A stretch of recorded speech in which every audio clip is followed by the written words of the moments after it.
Last week, social media was buzzing with this story that Igbo history was supposedly removed from Nigerian schools. And honestly, that is not true. Our history is very much alive.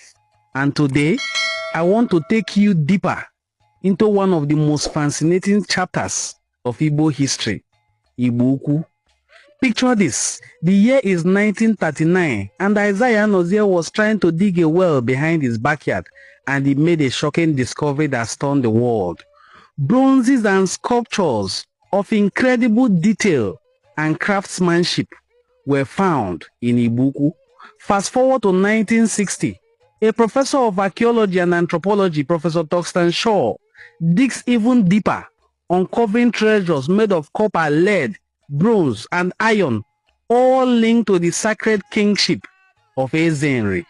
These aren't just objects or relics. They tell stories of a people with artistry that rivals modern skills, of trade routes reaching North Africa and Congo, and of rituals, burial rites, and celebrations that shaped Igbo culture for centuries.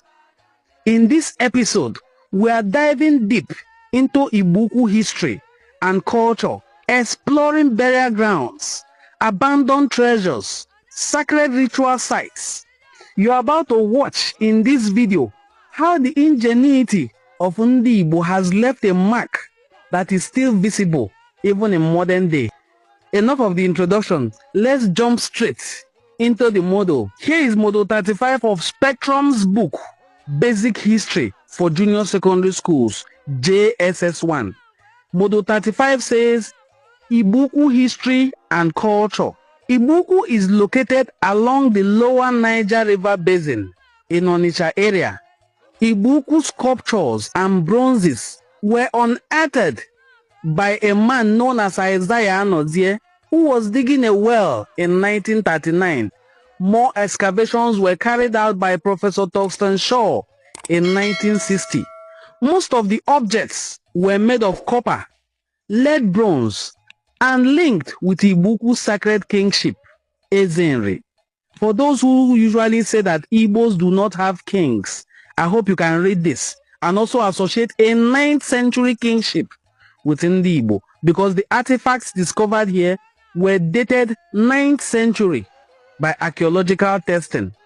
As you can see from the book, radiocarbon dating puts it at 9th century AD of the Iron Age. Radiocarbon dating of the Iron Age culture points to the fact that Igbo Ukwu antiquity is recent, and the contents of the bronzes can be paralleled with the modern Igbo culture.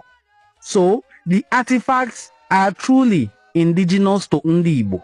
Historians have reasons to believe that the copper used by Igbo Ukwu people must have been from North Africa or the Congo through trading transactions in the distant past.